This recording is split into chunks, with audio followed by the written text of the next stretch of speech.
Hi, good evening.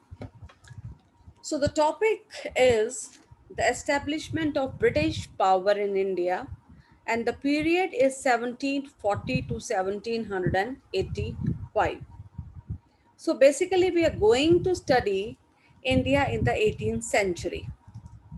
Before this, we have seen 7 Years' War, War of Austrian Succession, and at the same time, war was being carried on in America, Europe, and Asia. India came under the Mughal rules, and in 1600, the East India Company also came to India, and they found this part very rich.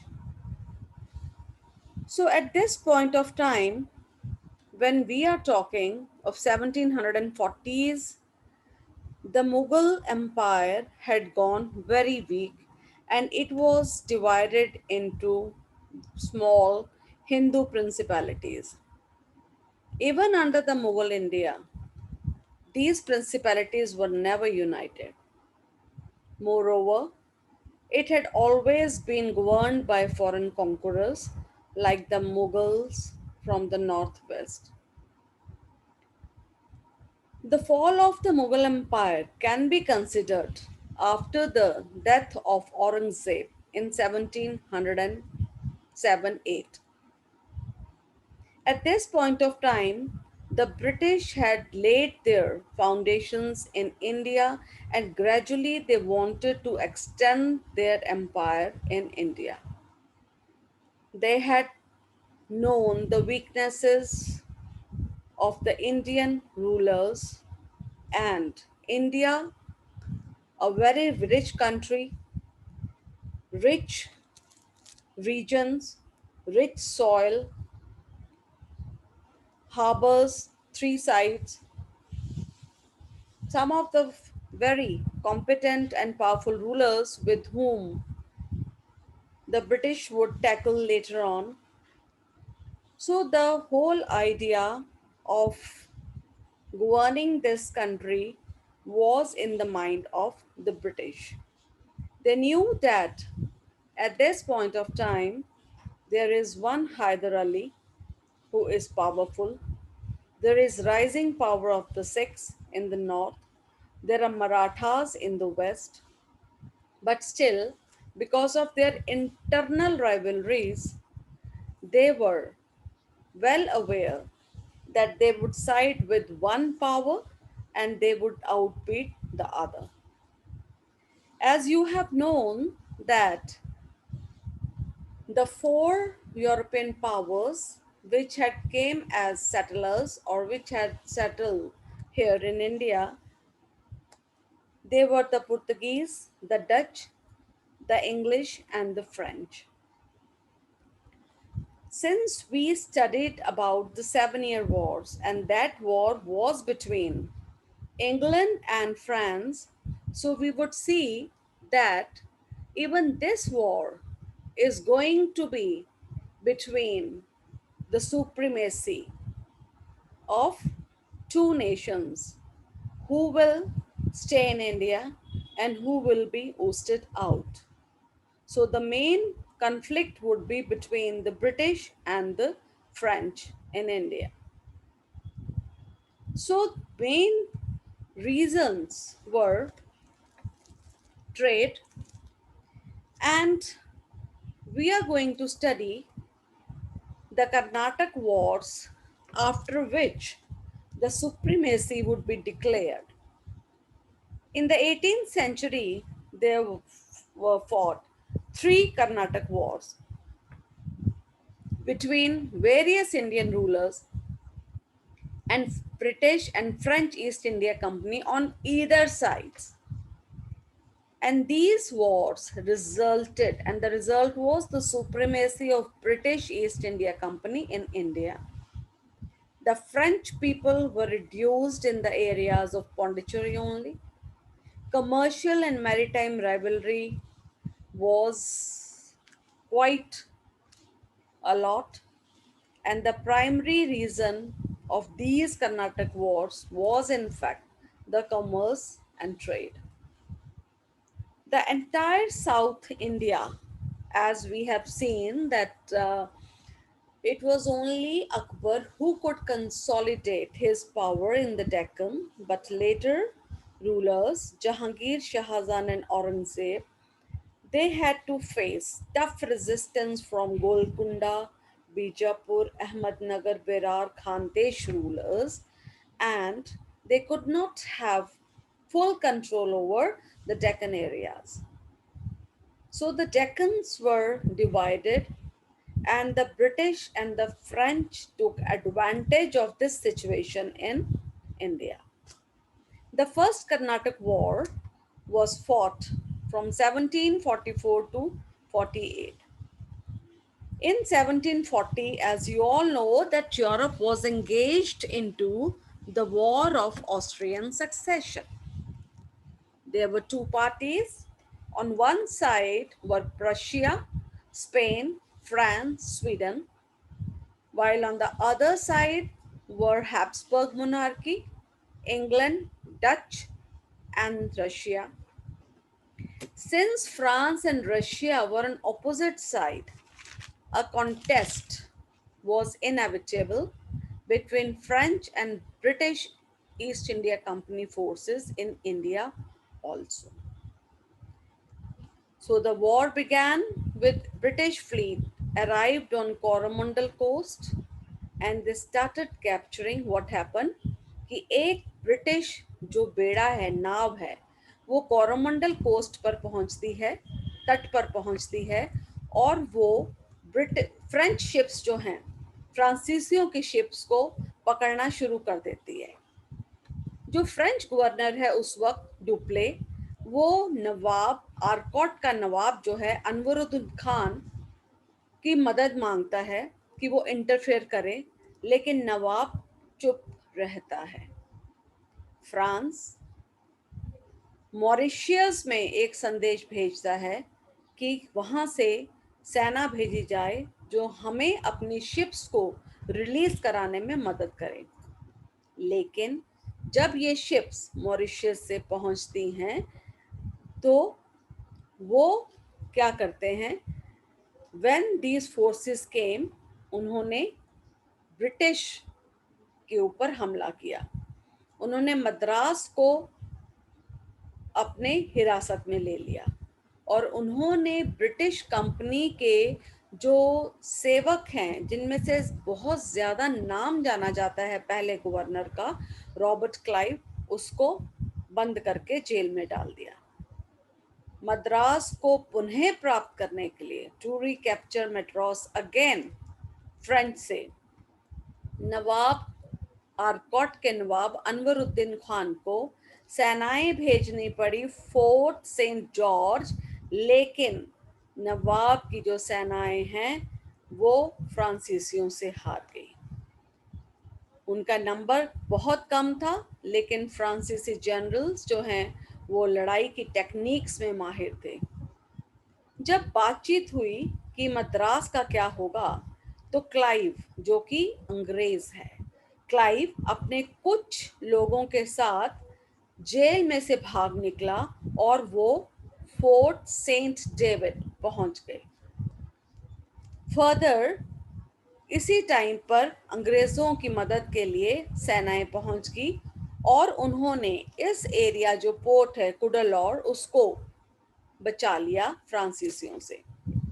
ये negotiations अभी चल ही रही थी मद्रास की, और जो मद्रास का fate है अभी दाव पर ही लगा था कि क्या होगा। तो 1748 में आपको पता है कि एक संधि हुई एक्स ला चैपल की, जिसने युद्ध को यूरोप में ख़त्म कर दिया और जिसके साथ फ्रांसीसियों और इंग्लैंड के बीच में शांति स्थापित होगी। और इस संधि के साथ मद्रास जो है वो अंग्रेज़ों को वापस दे दिया गया। नॉर्थ अमेरिका की कुछ एरियाज़ हैं जो फ्रांस को वापस दे दिए गए। सो पहला जो कर्नाटक वॉर है वो इस समझौते के साथ ख़त्म हुआ। अब इसमें इम्प्लीकेशंस क्या थी पहले कर्नाटक वॉर की, कि इन दिस वॉर जो नवाब ऑफ ऑर्कॉट की सेनाओं की हार हुई थी, उससे फ्रांसीसियों का मनोबल बढ़ गया और उनको पता लग गया कि French army is very superior because they had only 500 French soldiers and they could fight with a strong army of Nawab which numbered 10,000. This was used by Dupleix to extend French influence कि इन इलाकों में नवाबों का या Indians का control अगर है भी तो उनको आराम से हराया जा सकता है, क्योंकि उनकी सेना जो है वो कुशल नहीं है, संगठित नहीं है, ट्रेंड नहीं है, अच्छी इक्विपमेंट्स भी नहीं है। दूसरी कर्नाटक वॉर 1749 से 54 के बीच में, जब पहली कर्नाटक वॉर खत्म हुई तो प्रॉक्सी अ रिहर्सल वॉर जो है ब्रिटेन और फ्रेंच में दोबारा से इंडिया में शुरू होगी। ए विक्ट्री ओवर इंडियन नवाब, पहली वॉर में नवाब ऑफ आर्कोट के विरुद्ध जो फ्रांसीसियों ने जीत हासिल की थी, उससे जो गवर्नर था भेजा गया था डुप्ले, फ्रेंच गवर्नर, उसका हौसला बहुत बढ़ गया। तो उसने सोचा क्यों ना मैं साउथ इंडिया में अपना इन्फ्लुएंस और बढ़ाऊं। 1748 में उसको एक सुनहरी मौका मिला जब हैदराबाद का निजाम आसफ जा फर्स्ट जो है उसकी डेथ हो गई। उसकी डेथ के बाद गद्दी के लिए झगड़ा शुरू हो गया। यहीं पर आरकोट में भी एक समस्या थी। डुप्ले ने एक ओथ ली, प्लेज किया कि उसने कहा कि जो फ्रांसीसी है वो निजाम का जो पोता है ग्रैंडसन मुजफ्फर जंग, उसकी मदद करेगा हैदराबाद के लिए, और चंदा साहब जो है उसको आरकोट का नवाब बनाएगा। सो ये एक त्रिपक्षीय संधि थी बिटवीन फ्रेंच, मुजफ्फर जंग एंड चंदा साहब। तो ये त्रिपक्षीय संधि जो थी इन तीनों के बीच में साइन हो गई। दूसरी तरफ अंग्रेजों ने भी शपथ ली कि वो मुजफ्फर जंग की जगह हैदराबाद में नासिर जंग को गद्दी पर बिठाएंगे और मोहम्मद अली को आरकोट का नवाब बनाएंगे चंदा साहिब की जगह। अब आप इमेजिन कर सकते हैं कि जब हम ये बात कर रहे हैं तो क्या हुआ होगा। जब हम ये बात कर रहे हैं तो इसका मतलब एक तरफ अंग्रेज और दूसरी तरफ कौन? दूसरी तरफ फ्रांस, और दो पार्टियों की तरफ हो गए। तो ये युद्ध इन लोगों के लिए तो था ही कि नवाब कौन बनेगा, लेकिन मेन जो कन्फ्लिक्ट थी वो अंग्रेजों के बीच में और किसके बीच में थी? फ्रांसीसियों के बीच में।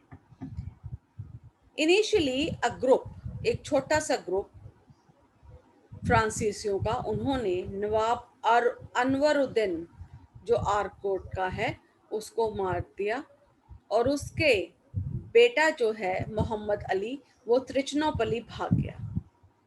जो फ्रेंच आर्मी है, उन्होंने एक आर्मी अटैक किया नासिर जंग को और उसको भी मार दिया। ऐसा लगना शुरू हो गया कि जिन लोगों को अंग्रेज सहायता जिनकी करना चाह रहे थे उनको तो मार दिया गया, और जो डुप्ले का सपना था कि मैं जिसको चाहूंगा उसको गद्दी पर बैठाऊंगा, तो वो सपना डुप्ले का पूरा हो गया। हाउएवर सून फ्रेंच जिसको बैठाना चाहते थे मुजफ्फर जंग को, वो मारा गया। फ्रांसीसियों ने फटाफट उसका नॉमिनी सलाबत जंग को गद्दी पर बिठा दिया और मेंटेन किया कि हैदराबाद पर सलाबत जंग की रक्षा के लिए, सपोर्ट के लिए, डिफेंस के लिए हम उसकी सहायता के लिए खड़े हैं। For military support Nizam of Hyderabad ने फ्रांसीसियों को बहुत सारे इलाके कोरोमंडल कोस्ट पर दिए जिसे नदन सरकार कहा जाता है। अंग्रेज़ों को लगा कि ये एक बहुत बड़ा थ्रेट है उनकी एग्जिस्टेंस के लिए। सो अब उनकी एक ही होप थी मोहम्मद अली, जिसका होल्ड था त्रिचनोपली पे। इस जंक्चर पर रॉबर्ट क्लाइव, जो कि क्लर्क था ईस्ट इंडिया कंपनी में, उसने सजेस्ट किया कि आप लोग आरकॉट पर हमला करो। प्लान अप्रूव कर दिया गया। आरकोट पर हमला किया गया, उसको अंग्रेज़ों ने अपने अधीन किया। चंदा साहब को गिरफ्तार किया गया और मार दिया गया, और मोहम्मद अली, जो कि अंग्रेज़ों ने नुमाइंदा तैयार किया था, उसको नवाब आरकोट का बना दिया गया। तो डुप्लेक्स की जितनी भी होप्स थी वो धाराशायी हो गई। 1751 में जो आरकोट पर हमला और उसको अपने अधीन किया जाना is considered even more important than the Battle of Plassey, which was fought in 1757. Arcot पर हमला ने किसने सजेस्ट किया था? क्लाइव ने। तो रॉबर्ट क्लाइव को इंग्लैंड में नेशनल हीरो जाना जाने लगा। उस वक्त British prime minister Pitt the Elder था, तो उसने भी कहा कि Clive is a heaven born general, so he was praised like anything. Implication क्या हुई सेकेंड कर्नाटक वॉर की? इस लड़ाई में बोथ फ्रांस और इंग्लैंड, यूरोप में आपस में शांति थी। कोई अनऑफिशियल वॉर जो है दोनों के बीच में यूरोप में शुरू नहीं हुई। वॉर के बाद दोनों ने डिनाउंस किया कि कंपनीज जो इंडिया में कर रही हैं वो गलत है। डुप्ले को वापस फ्रांस बुलाया गया, उसकी जगह पर कोई और व्यक्ति भारत भेजा गया। पौंडीचेरी की संधि हुई 1755 में, और दोनों कंट्रीज इस बात पर सहमति हुई कि ना तो अंग्रेज और ना ही फ्रांसीसी इंडिया के किसी भी राज्य की आपसी लड़ाई में दखल अंदाजी नहीं करेंगे। लेकिन इस कर्नाटक के युद्ध के बाद ब्रिटिश को एक स्ट्रॉन्ग होल्ड कर्नाटक में मिल गया। सो फ्रांसीसियों को हैदराबाद में, लेकिन थोड़े समय के लिए। थर्ड कर्नाटक वॉर 1757 और 63 के बीच में हुई।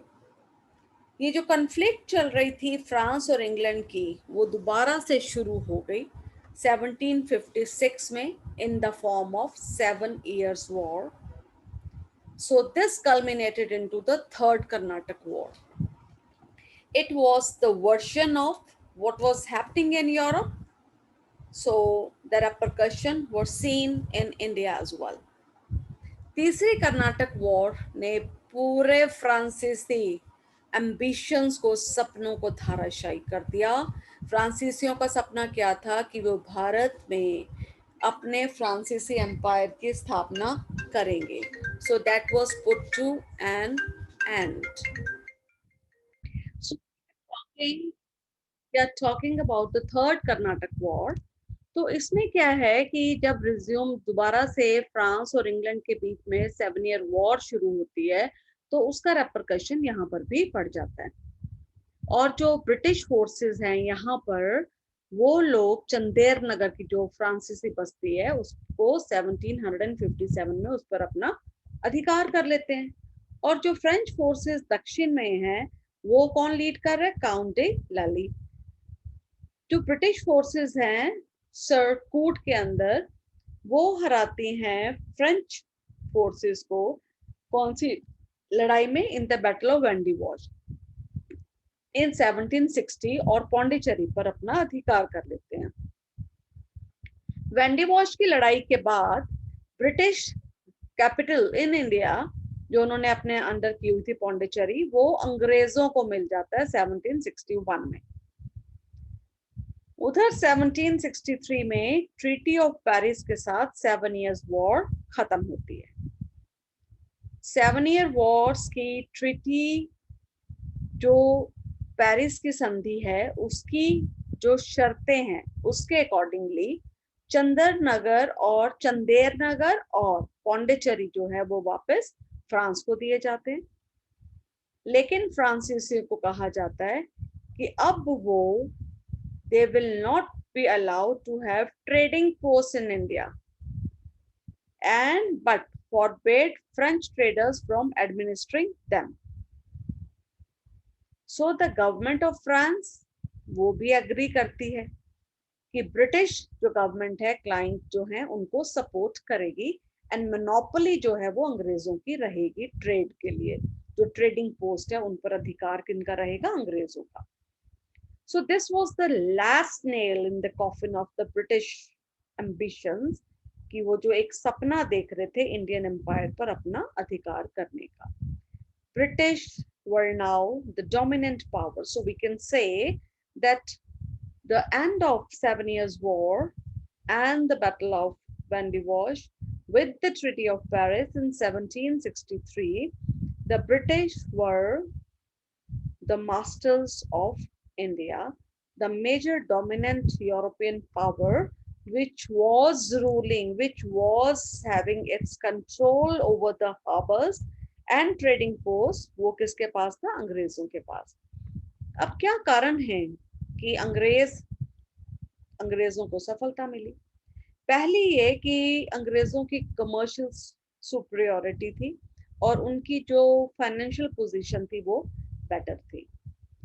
दूसरा, इंग्लिश कंपनी जो है उसका private, that was a private country and they knew that how to lead, how to trade and then there is no doubt Indian East India Company जो है उसकी नेवल सुप्रीमेसी थी। You have seen that during Spanish armada also, otherwise also in sea wars, England had defeated French many times.